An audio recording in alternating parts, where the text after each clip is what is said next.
안녕하십니까. 유니티비의 김하늘입니다.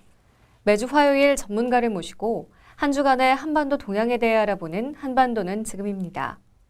지난주 북한은 9월 9일 정권 수립일 65주년 기념행사를 치른 가운데 10일에는 개성공단 남북공동위원회 제2차 회의가 있었습니다. 한편 9월 12일부터 17일에는 우리 선수가 참가하는 2013년 아시안컵 및 아시아클럽 역도 선수권 대회가 평양에서 개최됐는데요. 우리 선수들이 금, 은메달을 차지하면서 처음으로 북한에서 태극기 개양과 함께 애국가가 울려 퍼지기도 했습니다. 오늘은 정치군사 분석과의 성찬영 사무관을 모시고 한 주간 한반도 동향에 대해 알아보도록 하겠습니다. 사무관님, 안녕하세요. 네, 안녕하세요.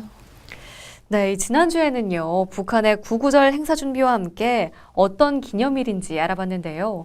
이 65주년인 올해 어떻게 치러졌는지 좀 전해주세요.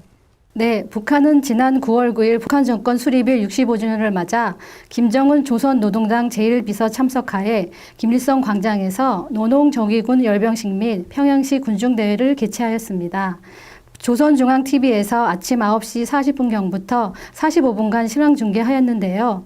김영남, 박봉주, 최룡해, 장성택, 리영길, 장정남 등이 참석하였고 박봉주 내각총리가 축하 연설을 하였습니다. 노농적의군 열병식이 있었다고 하셨는데 이 노농적의군은 어떤 조직인가요? 네, 노농적의군은 교도대 붉은 청년 군의대와 함께 북한의 3대 예비 전력 중 하나로 노동자, 농민을 대상으로 직장 및 행정 단위별로 편성된 조직입니다. 규모는 570여만 명으로 알려져 있으며 2010년 10월 10일 조선노동당 창건 65주년 열병식에서 노농적의대에서 노농적의군으로 이름이 바뀐 것이 처음으로 확인되었습니다. 네, 또 북한 내부적으로 이 특이할 만한 동향에는 어떤 것들이 있었나요? 네, 북한의 청년절인 지난달 28일에 김일성 경기장에서 햇불컵 1급 남자축구 선봉팀과 4.25팀의 결승전이 있었는데요. 지난 9월 11일 체육성 체육경기규율심의위원회 대변인을 인용해 우승한 선봉팀이 경기에 부정선수를 영입시켜 팀의 실력이 왜곡 평가되었다며 선봉팀 1등 순위와 모든 국제 국내 경기 참가 자격을 6개월간 박탈한다고 밝혔습니다. 최고 지도자인 김정은과 기념촬영까지 한 팀을 부정행위로 징계하고 그 소식을 매체를 통해 공개한 것은 매우 이례적인 일이었습니다. 네, 이 김정은의 경우 구구절 행사 참석 외에 다른 동향은 없었는지 또 여쭤보고 싶습니다. 네, 지난 9월 10일에는 부인인 리설주와 함께 조선인민내무군 협주단 공연을 관람하였는데요. 박봉주, 최룡해, 장성택, 리영길, 김경희 등이 동행하였습니다. 그리고 9월 14일에는 새로 개건된 평양체육관을 시찰하였고 능라인민유원지 유의장에 새로 건설한 입체율동영화관과 전자오락관 등을 돌아보았습니다. 또한 15일에는 2013년 아시아컵 및 아시아클럽 역도 선수권 대회 경기를 관람하였습니다.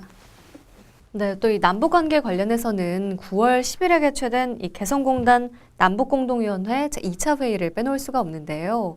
이 2차 회의 결과에 대해서 전해주세요. 네, 남북은 지난 9월 10일부터 11일까지 개성공단에서 개성공단 남북공동위원회 제2차 회의를 진행하였는데요. 개성공단 남북공동위원회 사무처 구성 및 운영에 관한 합의서, 개성공단에서의 남북상사중재위원회 구성 운영에 관한 합의서 이행을 위한 부속 합의서를 채택하였습니다. 9월 16일 어제부터 기업들이 시운전을 통해 개성공단 재가동에 들어가기로 합의하였는데요. 북한에서도 이 사실을 신속하게 보도하였습니다. 개성공단 남북공동위원회 제2차 공동발표문과 합의서 등은 통일부 홈페이지를 통해 자세한 내용을 확인하실 수 있습니다. 네, 이번 이 개성공단 남북공동위원회 제2차 회의에서 이 분과별로 합의된 사항이 있는 걸로 알고 있습니다. 이 분과별 합의 내용 어떻게 됩니까? 네.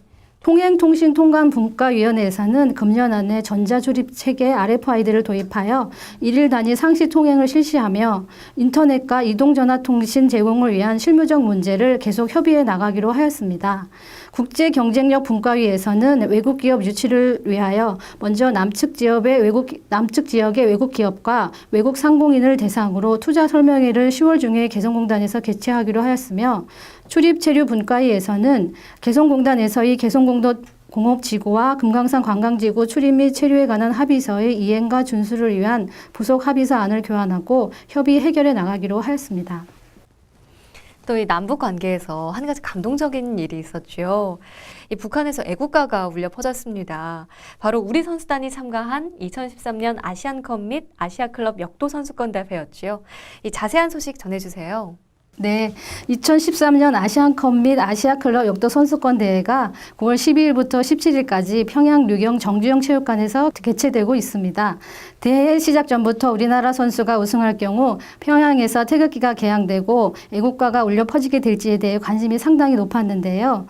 지난 14일 남자 주니어 85kg급 에 출전한 김우식, 이영균 선수가 각각 우승과 준우승을 차지해 시상식에서 태극기가 개양되고 애국가가 연주되었습니다.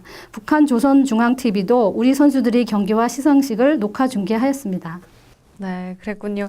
이 평양이 아닌 다른 북한 지역에서도 태극기가 펄럭이고 애국가가 울려 퍼지는 일이 많았으면 좋겠습니다.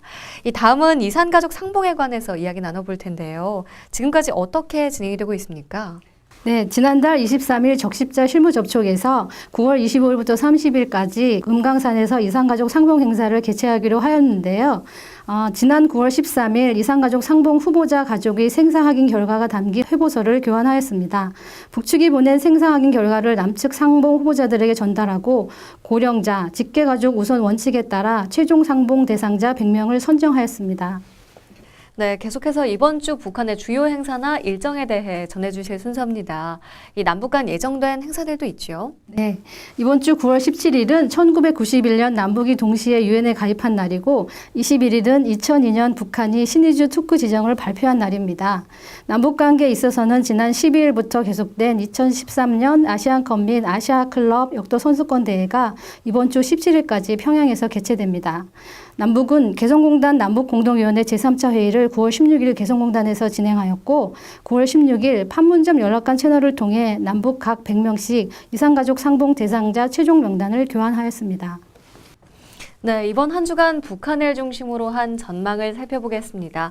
이 대내적인 북한의 태도 어떻게 보고 계신가요? 네, 북한은 대내적으로 당군정 고위 인사들의 금수산 태양궁전 참배 등의 소식을 지속 전하면서 김정은 가계 우상화와 체제 공고화를 위한 노력을 지속할 것으로 보입니다. 또한 마식령 스키장 건설 등 경제 성과에 대한 독려를 지속할 것이며 체육 분야에서의 실적, 특히 2013년 아시안컵 및 아시아클럽 역도 선수권 대회의 성과를 대대적으로 선전할 것으로 보입니다. 이 대남적인 측면으로는 어떤지 여쭤봐야겠네요. 네, 대남 측면에서는 9월 16일부터 예정된 개성공단 정상화와 추석 계기 9월 25일부터 30일까지 예정되어 있는 이산가족 상봉 행사에 협조하면서 금강산 관광 실무회담 관련 입장을 우리 측에 전달할 가능성이 있어 보입니다. 네, 마지막까지 이산가족 상봉 행사 준비가 좀 원만하게 진행이 됐으면 좋겠습니다.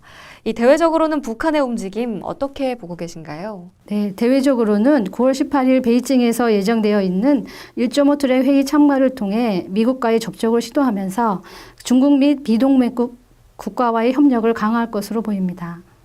네, 지금까지 성찬영 사무관께서 함께해 주셨습니다. 오늘 말씀 잘 들었습니다. 고맙습니다. 내일부터 추석 연휴가 시작됩니다. 이산가족 상봉이 눈앞에 다가온 만큼 남북 이산가족 모두 뜻깊은 명절 보내시길 바랍니다. 고맙습니다.